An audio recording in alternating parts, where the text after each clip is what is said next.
তুমি কি জানো যে মাসে তুমি শুধু না খেয়ে থাকো সেই মাসেই পৃথিবী প্রথম আলোর দেখা পেয়েছিল? যে মাসে তুমি শুধু পানাহার থেকে বিরত থাকো সেই মাসেই আকাশ থেকে নেমেছিল আল্লাহর প্রথম বাণী। তুমি কি জানো রমজান শুধু রোজার মাস না, রমজান হল মানব জাতির জন্য আলোর জন্ম মাস। আজ আমি তোমাকে শোনাব রমজানের সেই ইতিহাস, যে ইতিহাস শুনলে চোখ ভিজে যায় আর হৃদয় কাঁপতে থাকে। হাজার বছর আগে পৃথিবী ছিল অন্ধকারে ডুবে থাকা এক নগরী। মানুষ আল্লাহকে ভুলে গিয়েছিল, মূর্তি বানিয়ে তাকে সিজদা করত, জীবন্ত মেয়েকে মাটিতে পুঁতে ফেলত। দুর্বলদের ওপর অত্যাচার ছিল স্বাভাবিক। আরবের মরুভূমিতে তখন এক অদ্ভুত নীরবতা। কেউ জানত না এই নীরবতার বুকেই জন্ম নিচ্ছে এক মহাবিপ্লব। মক্কার পাহাড়ের গায়ে এক ছোট্ট গুহা, নাম তার হেরা। সেই গুহায় একজন মানুষ প্রায়ই চলে যেতেন। তিনি কথা বলতেন না মানুষের সাথে, তিনি কথা বলতেন তার রবের সাথে।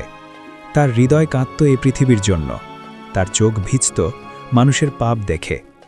তিনি ছিলেন হযরত মুহাম্মদ সাল্লাল্লাহু আলাইহি ওয়াসাল্লাম। সেই বছর রমজানের এক গভীর রাত, চারদিক নিস্তব্ধ, বাতাস থমকে আছে, তারারা যেন কাঁপছে। হঠাৎ আকাশ কেঁপে উঠল, এক আলো নেমে এলো হেরা গুহায়। ফেরেশতা জিব্রাইল আলাইহিসসালাম মানবরূপে এসে বললেন, ইকরা, পড়ো। নবীজি কাঁপতে কাঁপতে বললেন, আমি তো পড়তে জানি না। তখন জিব্রাইল আলাইহিসসালাম তাকে বুকে জড়িয়ে ধরে আবার বললেন, পড়ো তোমার রবের নামে, যিনি সৃষ্টি করেছেন। এই ছিল কুরআনের প্রথম আয়াত। এই ছিল মানব জাতির জন্য আল্লাহর প্রথম বার্তা। আর এই ঘটনা ঘটেছিল রমজান মাসে। ওই মুহূর্তে নবীজের শরীর কাঁপছিল।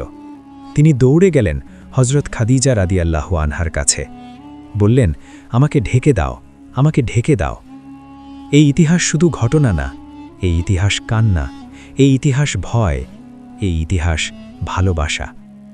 মানুষ ভাবে রমজান মানে শুধু না খাওয়া না পান করা, কিন্তু রমজান মানে কুরআনের অবতরণ, আলোর আগমন, সত্যের সূচনা, মিথ্যার পতন। রমজান মানে আল্লাহ মানুষের সাথে কথা বলেছেন, একদিন না। রমজান শুধু শান্তির মাস না, রমজান হল ত্যাগের মাস। রমজানেই হয়েছিল ইসলামের প্রথম যুদ্ধ, বদরের যুদ্ধ। ৩১৩ জন মুসলমান বিরুদ্ধে ১,০০০ কাফের সৈন্য। তাদের কাছে ছিল না পর্যাপ্ত অস্ত্র, না ছিল খাবার, না ছিল শক্তি। তাদের ছিল শুধু আল্লাহর উপর ভরসা। রোজা রেখে তারা যুদ্ধে নেমেছিল। তাদের অনেকেই সেদিন শহীদ হয়েছিল। তাদের রক্তে রমজানের বালি লাল হয়েছিল। রমজান মানে নবীর কান্না, ফেরেশতার আগমন, শহীদের রক্ত, কুরআনের আলো। রমজান মানে রাতের অন্ধকারে নবীর সিজদা আর চোখের পানি। এই রমজানেই আছে এক রাত, যে রাত হাজার মাসের চেয়েও উত্তম, যে রাতে ফেরেশতারা নেমে আসে, যে রাতে আল্লাহ বলেন, চাও আমি দেব। এই রাতও রমজানের ইতিহাসের অংশ। তুমি যখন রমজানে শুধু ক্ষুধার কথা ভাবো, তখন মনে রেখো এই মাসে কেঁপেছিল এক নবীর বুক, এই মাসে নেমেছিল আল্লাহর কালাম, এই মাসে ঝরেছিল শহীদের রক্ত, এই মাসে বদলে গিয়েছিল পুরো পৃথিবীর ভাগ্য। কিন্তু আজ আমরা কি জানি এই মাসের প্রকৃত মূল্য? নাকি আমরা শুধু ইফতারের সময় গুনছি? রমজান বদলে দিয়েছিল পৃথিবীকে, কিন্তু সেই পরিবর্তন এসেছিল রক্ত, কান্না আর ত্যাগের ভেতর দিয়ে। নবী সাল্লাল্লাহু আলাইহি ওয়াসাল্লাম যখন কুরআন পেলেন, তখন মানুষ সহজে তা মেলে নেয়নি। তাদের হৃদয় ছিল পাথরের মতো কঠিন। তারা বলতো, এ তো জাদু, এ তো মিথ্যা কথা, এ তো পূর্বপুরুষদের বিরোধিতা। আর এই বিরোধিতার আগুনে পুড়েছিল নবীর পরিবার, পুড়েছিল সাহাবীদের জীবন। যারা লা ইলাহা ইল্লাল্লাহ বলেছিল, তাদের উপর নেমে এসেছিল নির্যাতন। কাউকে রোদে ফেলে পাথর চাপা দেওয়া হয়েছিল, কারো গলায় দড়ি বেঁধে টানা হয়েছিল, কারো শরীরে আগুনের লোহা ছোঁয়ানো হয়েছিল। হযরত বিলাল রাদিয়াল্লাহু আনহু তপ্ত বালিতে শুয়ে শুধু বলতেন, আহাদ, আহাদ, আল্লাহ এক, আল্লাহ এক। এই দৃশ্যগুলো রমজানের ইতিহাসের অংশ, কারণ এই ত্যাগ না হলে আজ আমাদের হাতে কুরআন থাকত না। নবী সাল্লাল্লাহু আলাইহি ওয়াসাল্লাম মক্কা ছেড়ে মদিনায় হিজরত করলেন। সেখানেই রমজানের রোজা ফরজ করা হলো। আল্লাহ বললেন, হে ঈমানদারগণ, তোমাদের উপর রোজা ফরজ করা হয়েছে। যেমন ফরজ করা হয়েছিল তোমাদের পূর্ববর্তীদের ওপর। রমজান তখন শুধু ইতিহাস না, শুধু ইবাদত না, রমজান হল উম্মার পরিচয়। বদরের যুদ্ধের পর ইসলাম ছড়িয়ে পড়তে লাগল। একদিন আসলো রমজানের সেই ঐতিহাসিক সকাল, মক্কা বিজয়ের দিন। নবী সাল্লাল্লাহু আলাইহি ওয়াসাল্লাম 10,000 সাহাবীকে নিয়ে মক্কার দিকে অগ্রসর হলেন। এই যুদ্ধ হয়েছিল রমজান মাসে, কিন্তু এইবার তলোয়ার ওঠেনি, এইবার প্রতিশোধ নেওয়া হয়নি। নবী বললেন, আজ তোমাদের ওপর কোনো শাস্তি নেই, তোমরা সবাই মুক্ত। যে শহর তাকে বের করে দিয়েছিল সেই শহরকেই তিনি ক্ষমা করলেন। এটাই রমজান, ক্ষমার মাস, মাফের মাস। নবী সাল্লাল্লাহু আলাইহি ওয়াসাল্লাম প্রতি রমজানে জিব্রাইল আলাইহিসসালামের সাথে পুরো কুরআন পড়তেন। শেষ রমজানে 2 বার কুরআন পড়েন। এই ছিল ইশারা যে তার দুনিয়ার সময় শেষের পথে। নবী সাল্লাল্লাহু আলাইহি ওয়াসাল্লাম ইন্তেকালের পর হযরত আবু বকরের সময় কুরআন একত্র করা হয়, আর হযরত উসমান রাদিয়াল্লাহু আনহুর সময় কুরআন লিখিতভাবে সংরক্ষণ করা হয়। এই কুরআন যা আজ তুমি হাতে ধরো তা এসেছে রমজানের ইতিহাস বেয়ে।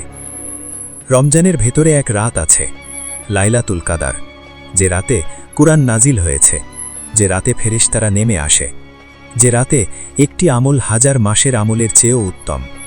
এই রাত মানে আল্লাহর দরজা খোলা, ফেরেশতার আগমন, মানুষের ভাগ্য লেখা। এই রাত ইতিহাসের বুকেই লেখা আছে। সাহাবীরা রমজান এলে কাঁদতেন। তারা বলতেন, হে আল্লাহ, আমাদের রমজান পর্যন্ত বাঁচিয়ে রাখো। রমজান শেষ হলে আবার কাঁদতেন, হে আল্লাহ, আমাদের রমজান কবুল করো। তারা ভয় পেত, রোজা করলাম কিন্তু কবুল তো হলো, নামাজ পড়লাম কিন্তু গ্রহণ তো হলো। আর আজ আমরা বলি, ইফতার কি আছে, কোন নাটক দেখব, কোন রিলস দেখব। আমরা ভুলে যাই এই মাসে কেঁপেছিল এক নবীর বুক, এই মাসে রক্ত দিয়েছিল শহীদরা, এই মাসে নেমেছিল আল্লাহর কুরআন। হে আমার ভাই, হে আমার বোন, যে মাসে নবীজি কাঁপছিলেন ভয়ে, সেই মাসে আমরা হাসি গান নিয়ে ব্যস্ত। যে মাসে ফেরেশতারা নেমে আসে, সেই মাসে আমরা মোবাইল স্ক্রিনে ডুবে থাকি। যে মাসে আল্লাহ বলেন, চাও আমি দেব, সেই মাসে আমরা শুধু দুনিয়াই চাই। হে রমজান, তুমি ইতিহাস, তুমি কান্না, তুমি কুরআন, তুমি ক্ষমা। কিন্তু আমরা কি তোমাকে চিনেছি, নাকি তোমাকে শুধু খাবারের সময়সূচি বানিয়েছি? হে আল্লাহ, যে রমজানে তুমি দুনিয়াকে আলো দিয়েছ, সেই রমজানে আমাদের অন্তরকেও আলো দাও। যে রমজানে তুমি কুরআন নাজিল করেছ, সেই রমজানে আমাদের জীবনকেও কুরআনের মতো বানাও। হে আল্লাহ, যদি এই রমজান আমাদের জীবনের শেষ রমজান হয়, তাহলে আমাদের ক্ষমা করে দিও, আমাদের গুনাহ মাফ করে দিও, আমাদের জাহান্নাম থেকে বাঁচিয়ে জান্নাত দিও। আমিন।